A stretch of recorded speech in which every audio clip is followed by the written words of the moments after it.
The Companies Act 1956, Section 13. We were referring earlier also. There we were able to cover only subsection 1 of Section 13. What Memorandum of Association shall state, we were understanding then. Now let us try to understand from subsection 2 of Section 13. Before going to it, let us revisit subsection 1 of Section 13 first. The memorandum of every company shall state 5 points it will state. Number 1. The memorandum of every company shall state the name of the company with limited as the last word of the name in the case of a public limited company, and with private limited, underline private limited, with private limited as the last words of the name in the case of a private limited company. Let us go to second point. The memorandum of every company shall state the states in which the registered office of the company is to be situated. Third point. The memorandum of every company shall state, in the case of a company in existence, immediately before the commencement of the Companies Amendment Act 1965, the objects of the company. The memorandum of every company which is in existence before the commencement of the Companies Amendment Act 1965 need to state the objects, if at all it was not stated in its Memorandum of Association. Let us go to fourth point. The companies formed after the commencement of the Companies Amendment Act 1965. Here also, Memorandum of Association shall need to state the objects. Let us read it. Memorandum of every company shall state, in the case of a company formed after such commencement, here after such commencement means after the commencement of the Companies Amendment Act 1965, let us read it, repeat it. The memorandum of every company shall state, in the case of a company formed after such commencement, Companies Amendment Act 1965, it shall state the main objects of the company to be pursued by the company on its incorporation, and objects incidental or ancillary to the attainment of the main objects, and also it shall state the other objects of the company not included in above clause. Let's go to fifth point. What memorandum of every company shall state? The memorandum of every company shall state, in the case of companies with objects not confined to one state, the states whose territories the objects extend. Here, if the objects are not confined to one state, it needs to state the states where the objects or transactions extend. These 5 points are explained in subsection 1 of section 13. Now let us go to subsection 2 of section 13. The memorandum of a company limited by shares or limited by guarantee shall also state that the liability of its members is limited. It is very interesting. Memorandum of every company, if it's the liability, in the case of the liability, it is explaining us. The memorandum of a company limited by shares, or a company limited by guarantee shall also state the liability of its members is limited. Here, subsection 2 says, memorandum shall state the liability of its members, whether it is limited or not. In the case of a company limited by shares, it shall state the liability of its members is limited. In the case of a company limited by guarantee, it shall state the liability of its members is limited. Let us read it again. Subsection 2 of section 13. The memorandum of a company limited by shares shall state the liability of its members limited. or the memorandum of a company limited by guarantee shall also state the liability of its members is limited in two cases: a company limited by shares or company limited by guarantee. Memorandum of every company shall state the liability of its members is limited. Let us go to subsection 3 of section 13.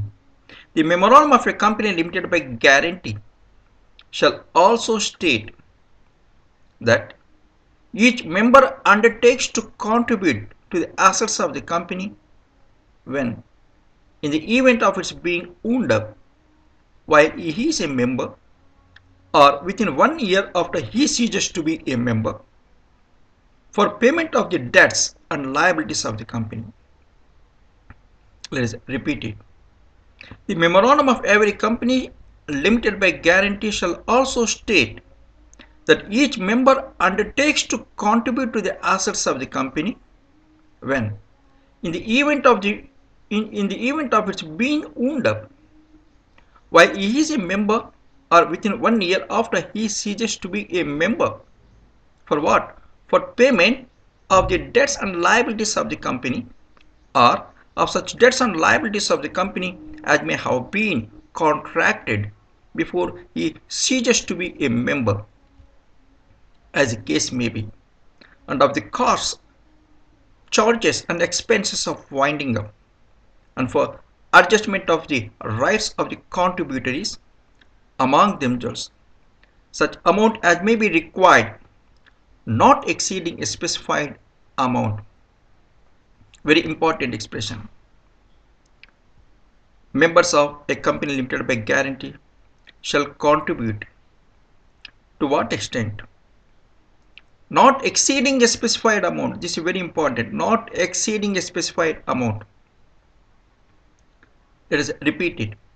The memorandum of every company limited by guarantee shall also state each member undertakes to contribute. Contribute to what? To the assets of the company when, in the event of its being wound up, in which period?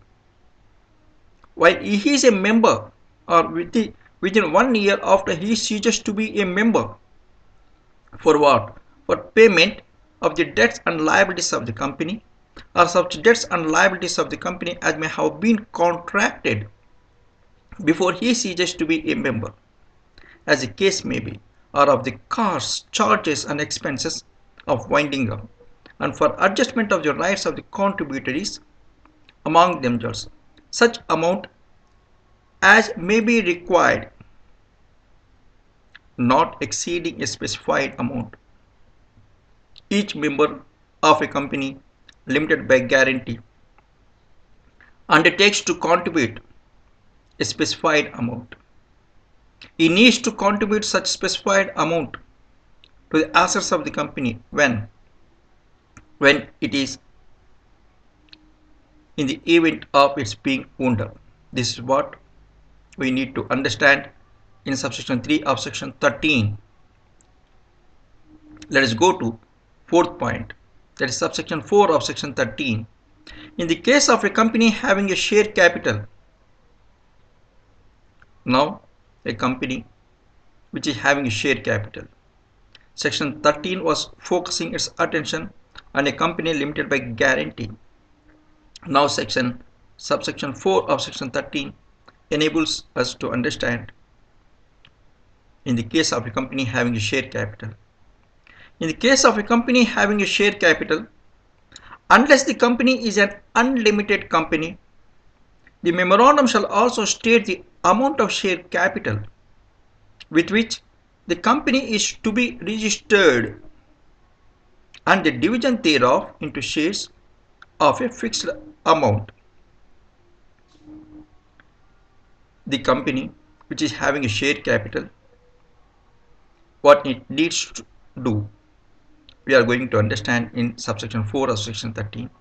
It says, unless the company is an unlimited company, unless the company is an unlimited company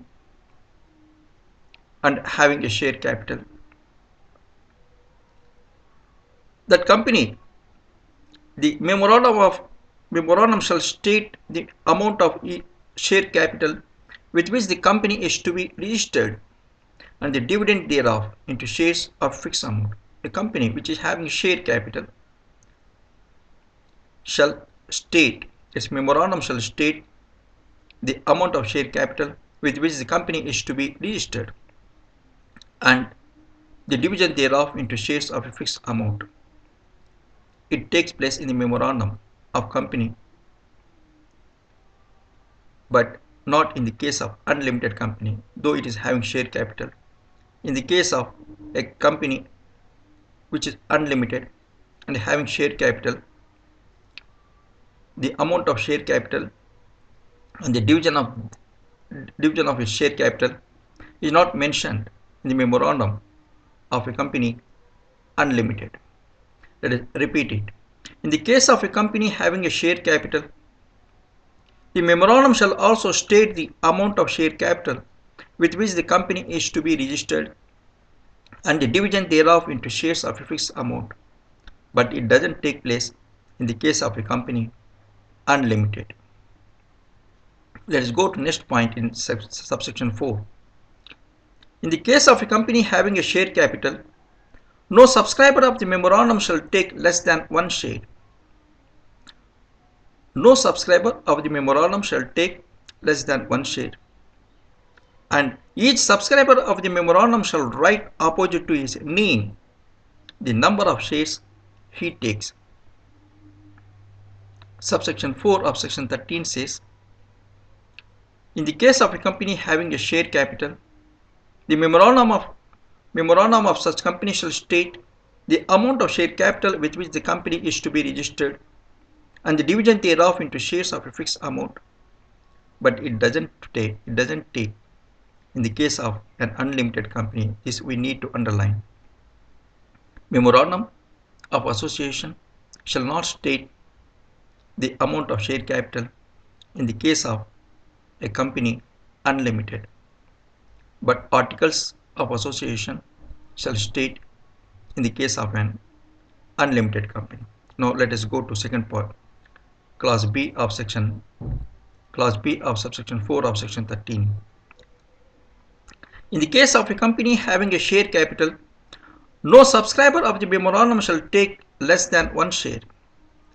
No subscriber of the memorandum shall take less than one share, and each subscriber of the memorandum shall write opposite to his name the number of shares he takes. By this, we are able to cover four subsections of section 13, where we understand what memorandum of understanding provides us with the information.